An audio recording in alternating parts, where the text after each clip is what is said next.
انسان مال کے نشہ میں، مال کے غرور میں یہ انسان اتراتا رہتا ہے، طاقت کی نشہ میں یہ انسان اتراتا رہتا ہے، لیکن اس روئے زمین کے اوپر بڑے سے بڑا بہادر انسان آیا۔ بالآخر ایک دن ایسا آیا کہ اس کو بھی اس مٹی نے اپنے اندر لیا، مٹی کی گود میں جا پڑا، مٹی کی آغوش میں وہ سو گیا۔ اس روئے زمین کے اوپر ایسے ایسے بادشاہ آئے، ایسے ایسے مالدار آئے کہ جن کے خزانے کی کنجیاں سینکڑوں کھچروں پہ لدی رہتی تھی۔ اندازہ لگاؤ کہ ان کا خزانہ کتنا بڑا ہوگا، مال کتنا ہوگا، لیکن اللہ نے اس کو بھی تگ و بالا کر دیا، اس کو بھی نیست و نابود کر دیا۔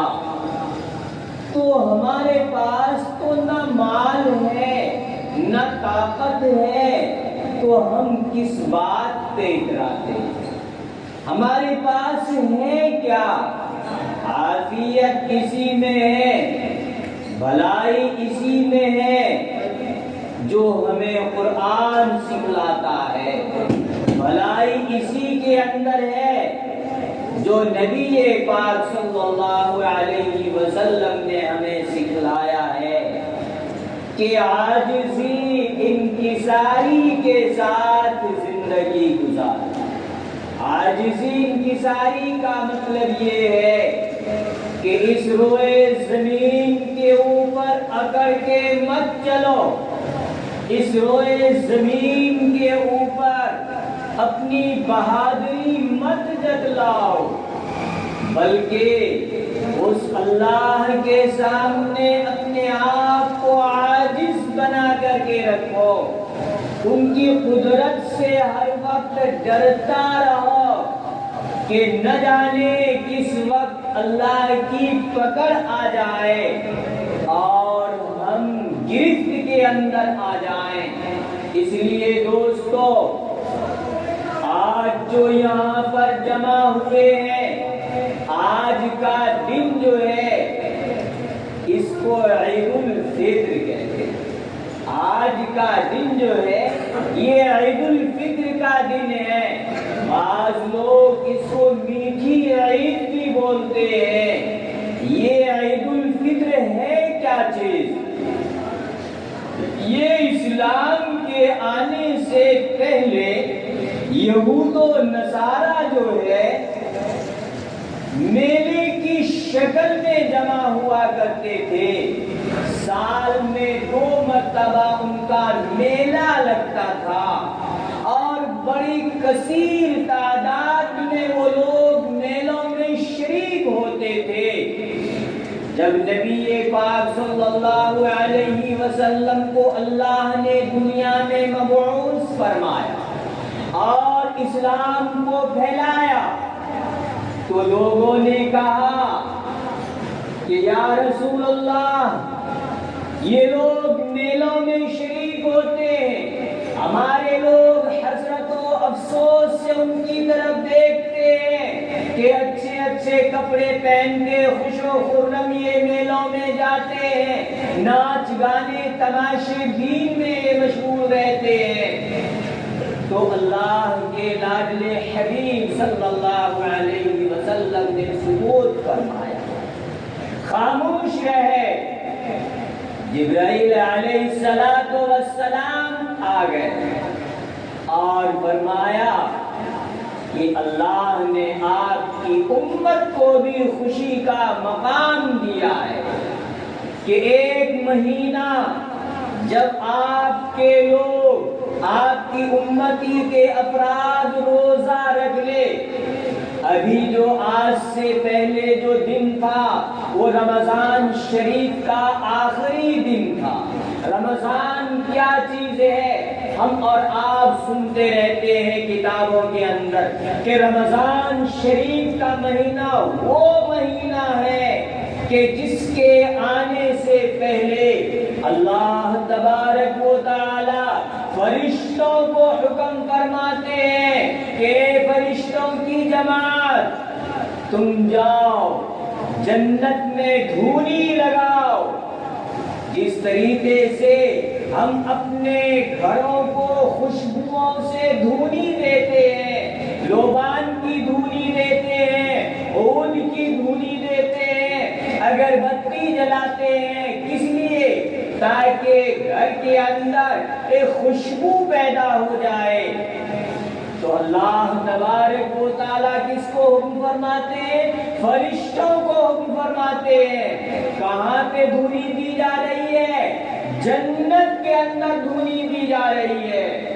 جنت کیا چیز ہے؟ جنت وہ ہے کہ جس کے اندر محلات ہیں، مکانات ہیں، بلڈنگ ہیں، اور ان کی اینٹ جو ہے سونے اور چاندی کی ہے، اور اس میں گارا جو استعمال کیا گیا ہے وہ مشک و عنبر کا گارا استعمال کیا گیا ہے۔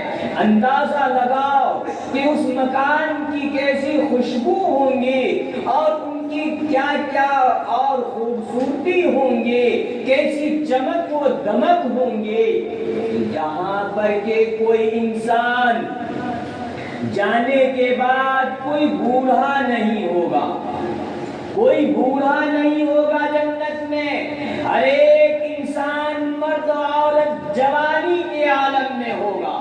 یہ بڑھاپا کا زمانہ صرف یہ دنیا کے تک محدود ہے۔ جب جنت میں اللہ کسی کو بھیج دے گا تو وہاں ان کو بڑھاپا نہیں ہوگا، ان کو کبھی سر میں درد نہیں ہوگا، ان کو گیس کی تکلیف نہیں ہوگی، ان کو ریا کی تکلیف نہیں ہوگی، تمام تر بیماریوں سے پاک ہوگا، ان کو کوئی ٹینشن نہیں ہوگی، وہ خوش و خرم من چاہی زندگی گزارے گا۔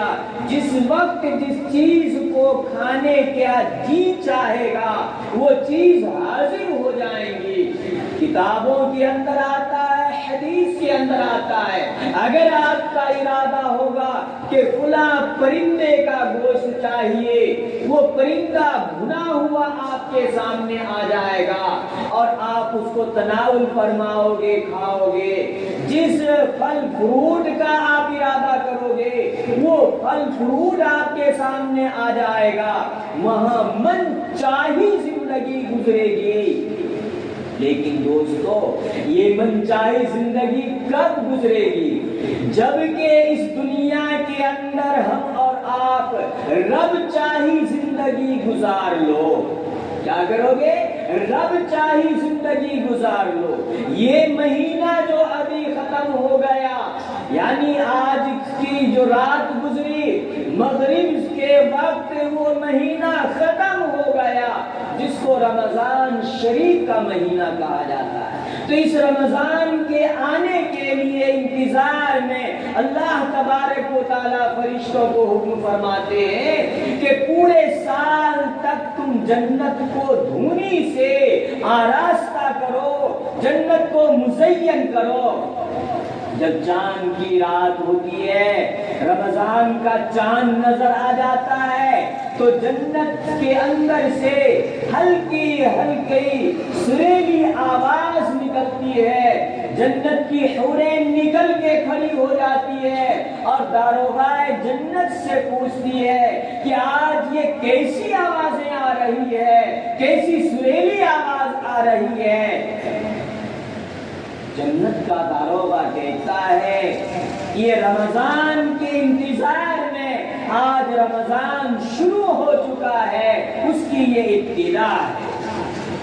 دوستو یہ مہینہ جو گزر گیا یہ مہینہ جس انسان نے اس کی قدر نہیں کی وہ بہت ہی گھاٹے میں ہے، خسارے کے اندر ہے۔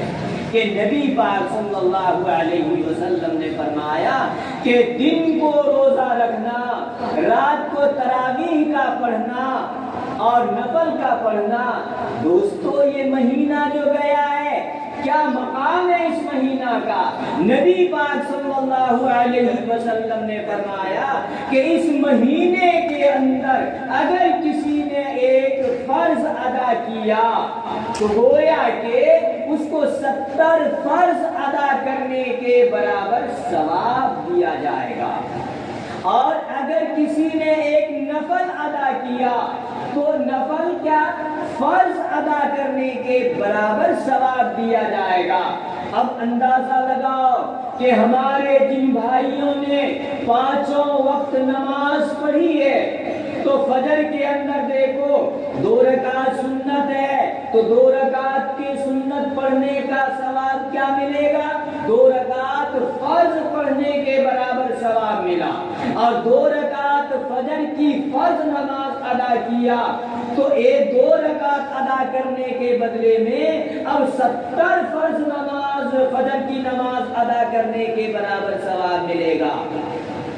ظہر کے اندر جماعت سے پہلے 4 فرض سے پہلے 4 سنت ہے، اور فرض کے بعد پھر 2 سنت ہے، یہ 6 رکعت اگر کوئی پڑھتا ہے سنت تو 6 رکعت فرض کے برابر ثواب ملا، اور 4 رکعت فرض پڑھا اگر نماز پڑھتا ہے تو ان کو 70 فرض کے برابر ثواب دیا جائے گا۔ تو اس طریقے سے پورے مہینے کا حساب لگائیں کہ کتنی نمازیں ان کے کھاتے میں آ گئی، کتنی نمازوں کا ان کو ثواب لکھا گیا۔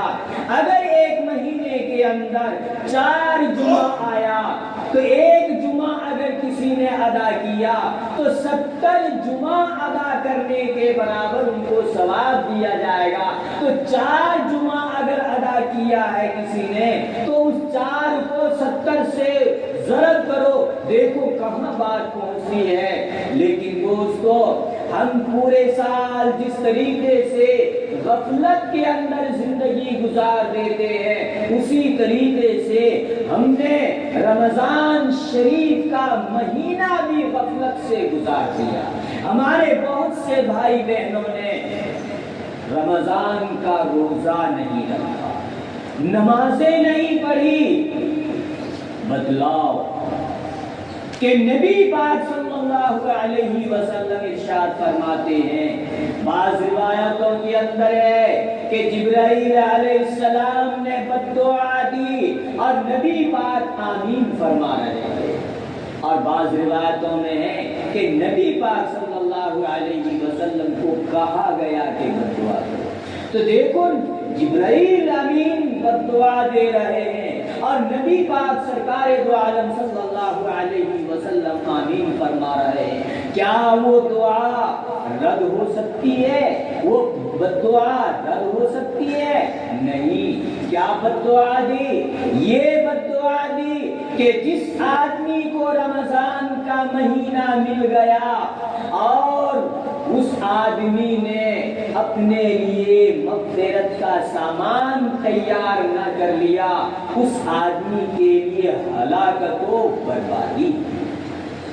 تو کیسی سخت بد دعا ہے دوستو، لیکن دوستو ہمیں اور آپ کو نبی پاک صلی اللہ علیہ وسلم کی تعلیمات کا علم نہیں، ہمیں مسائل کا پتہ ہی نہیں ہے۔ نماز ہم پڑھتے ہیں، ایک نماز تو اب کیا ہے؟ سنت ہے، نفل ہے، فرض ہے، اس کے اندر رکوع ہے، سجدہ ہے، قیام ہے، قرات ہے، اور ایک نماز کیا ہے؟ نماز جنازہ ہے، اس میں رکوع بھی نہیں ہے، سجدہ بھی نہیں ہے، لیکن دونوں میں کیا فرق ہے؟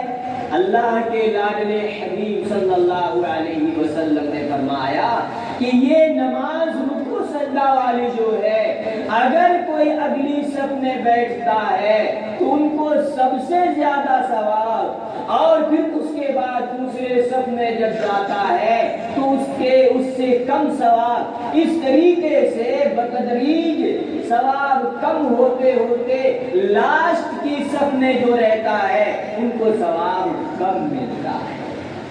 اس نماز میں، ان 5 وقتہ نماز کے اندر اور جنازے کی نماز میں کیا ہے کہ جنازے کی نماز میں جو سب سے پچھلی صف میں ہوتا ہے ان کو ثواب زیادہ دیا جاتا ہے، لیکن ہمارا مزاج بن چکا ہے کہ فرض نمازوں کے اندر ہم پیچھے کی طرف بھاگتے ہیں، اگلی صف میں ہم بیٹھنے کی کوشش نہیں کرتے ہیں، گھر سے پہلے نکلنے کی ہم کوشش نہیں کرتے ہیں، بلکہ ہم پیچھے کی طرف جاتے ہیں، اور جنازے میں ہم بھاگ کے اگلی صف میں کھڑے ہونے کی کوشش کرتے ہیں۔ مجھے نہیں معلوم، یا تو ان دماغ میں یہ ہوگا کہ میں فلاں کی جنازے میں اگلی صف میں کھڑا تھا، اگر یہ نیت ہے تو سراسر یہ ریاکاری ہے، دکھلاوا ہے۔ حالانکہ نبی پاک صلی اللہ علیہ وسلم کی تعلیمات میں ہے کہ آخری صف میں ثواب زیادہ ہے۔ تو اس لیے دوستو یہ ہمیں پتہ کیسے چلے گا جبکہ ہم نبی پاک صلی اللہ علیہ وسلم کی تعلیمات کو سنیں گے، ان کی تعلیمات کو پڑھیں گے، سنت کی کتابوں کا ہم مطالعہ کریں گے تو ہمیں پتہ چلے گا۔ دوستو آج ہم اور آپ ایک دوسرے کی غیبت میں مبتلا رہتے ہیں۔ غیبت کی بابت نبی پاک صلی اللہ علیہ وسلم نے فرمایا کہ غیبت اتنی بری چیز ہے، اتنی بری چیز ہے کہ انسان کے اعمال کو بالکل صفا چٹ کر جاتا ہے۔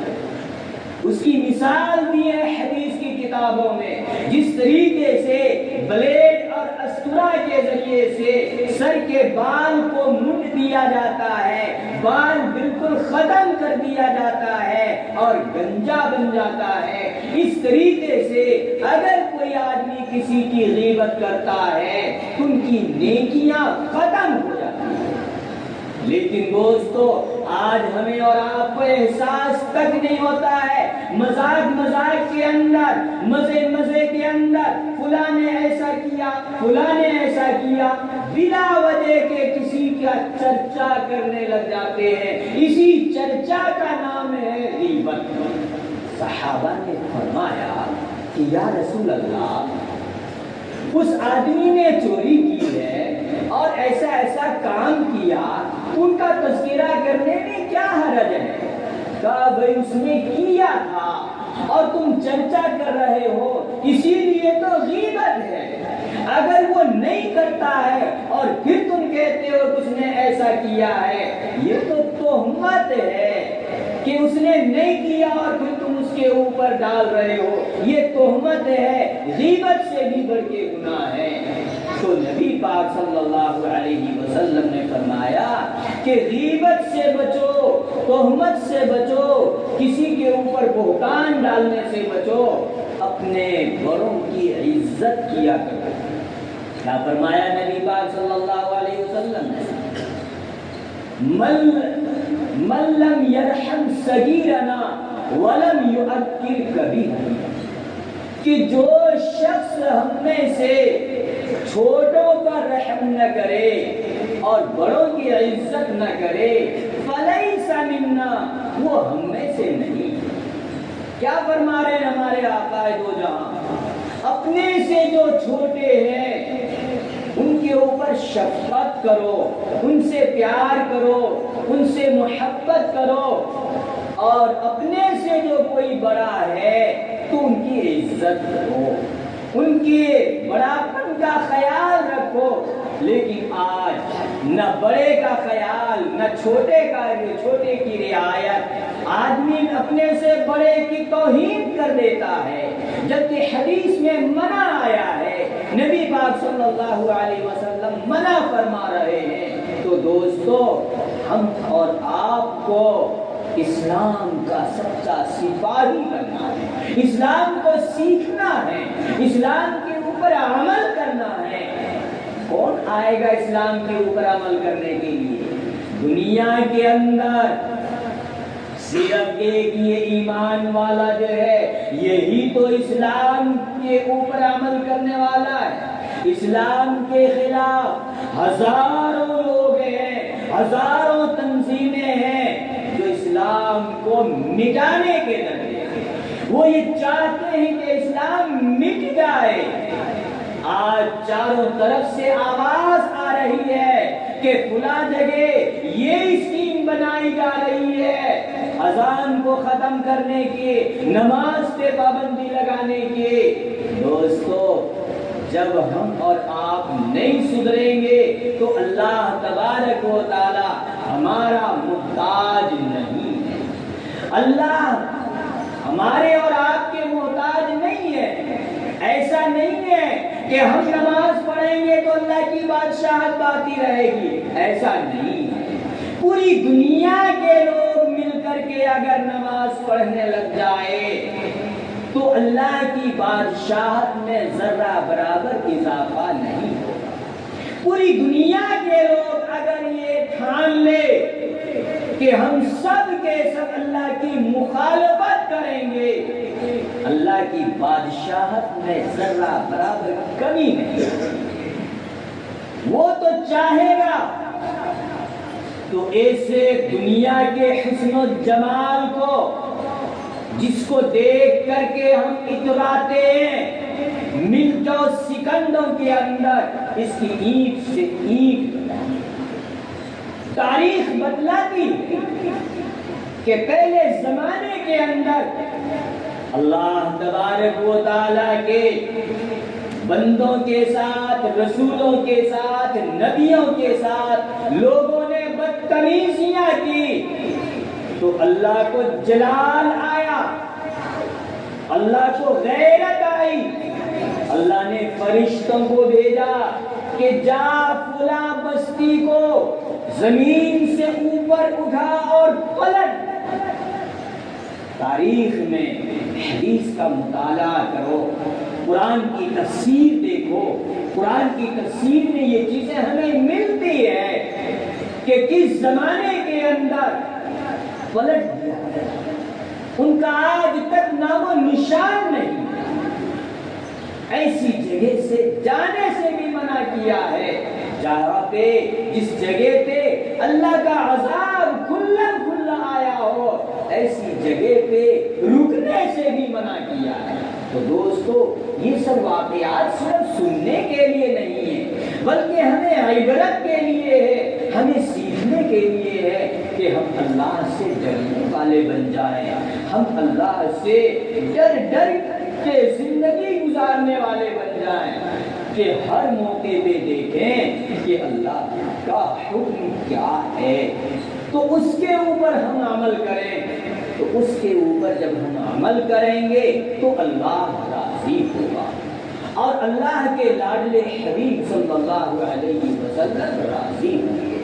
جب اللہ اور اللہ کے رسول راضی ہوں گے تو آخرت میں ہماری زندگی کامیاب زندگی گزرے گی. ورنہ دوستو, ہم یہاں شریعت کے خلاف زندگی گزار لیں اور آخرت میں ہمیں رسوائی تباہی ہو تو یہ بڑی توہین والی بات ہوگی. وہاں پہ کوئی انسان حال نہیں ہوگا, وہاں پہ جو اللہ کی طرف سے سزائیں متعین کی جائیں گی, ہمیں سزائیں دی جائیں گی, وہ بہت سخت سزا ہوں گی. اس لیے دوستو, ہم سب کو ڈرتے رہنا چاہیے. تو یہ رمضان کا مہینہ جو گزرا, اس مہینے کے بعد اللہ نے فرمایا کہ جب اے محمد تیری امت کے لوگ ایک مہینہ روزہ رکھ لیں تو ان کو بول دو اگلے دن ایک جگہ جمع ہو جائے اور خوش و خرم ہو کے جمع ہو جائے, غسل کر لے, کپڑا ان کے پاس جو اچھا ہو, نیا میسر ہو, نیا پہنے, نیا نہ ہو, ان کے پاس جو دو جوڑے ہیں ان میں سے جو اچھا ہو ان کو دھل کے دھلا ہوا کپڑا پہن کے آئے. کسی کے پاس اگر خوشبو میسر ہو تو خوشبو لگا کے آئے, یہ سنت ہے. خوش و خرم ہو کر کے آئے عیدگاہ کے اندر. اور پھر اللہ کے فرشتے گلیوں میں جگہ جگہ کھڑے ہو جاتے ہیں اور اعلان کرتے ہیں کہ اے لوگوں، آج تمہارے ساتھ اللہ نے وہ معاملہ کیا، آج تمہارے ساتھ اللہ نے ایسا انعام کا برتاؤ کیا کہ جس طریقے سے بچہ ماں کی پیٹ سے پیدا ہوتا ہے اس وقت اس بچے کا کوئی گناہ نہیں ہوتا، بغیر گناہ کا وہ بچہ ہوتا ہے۔ تو اسی طریقے سے جب عیدگاہ کے اندر آ جاتے ہیں تو عیدگاہ کے اندر تم ایسے لوٹ کر جاؤ کہ جیسے کہ تمہارے ذمہ کوئی گناہ نہیں رہا۔ لیکن کس کے لیے؟ جس نے اللہ کی فرما برداری اور جس نے اللہ کی نافرمانی کی، ان کا گناہ کیسے دھلے گا؟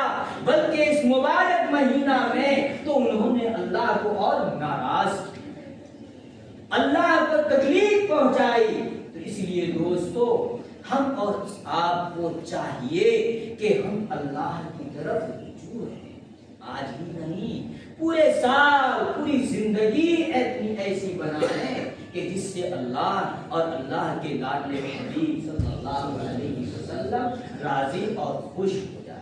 اللہ تبارک و تعالی ہم سب کو نیک عمل کی توفیق عطا فرمائے۔ تو جنہوں نے روزہ رکھا اور ان کے لیے آج بڑے انعام کا دن ہے، یہ توبہ کا دن ہے کہ اللہ ان کو مغفرت کرنے والے ہیں، ان کے گناہوں کو معاف کرنے والے ہیں۔ تو دیکھو اس مہینے کے اندر جو گزرا، روزہ رکھوایا، تراویح پڑھوائی، اور پھر جب پورا مہینہ ہو گیا کہا کہ صدقۃ الفطر ادا کر دو، فطرہ دو۔ یہ فطرہ کیا ہے؟ اپنی جان کا صدقہ ہے۔ تو یہ ادا کر دیتے ہیں ہم لوگ، اور اللہ تبارک و تعالی ہم سے راضی اور خوش ہو جاتے ہیں۔ اللہ تبارک و تعالی جن بھائیوں نے روزہ نہیں رکھا، اللہ ان کو سمجھ عطا فرمائے اور آئندہ اس کی قدردانی کی توفیق عطا فرمائے، اور ہم سب کو نیک عمل کی توفیق عطا فرمائے۔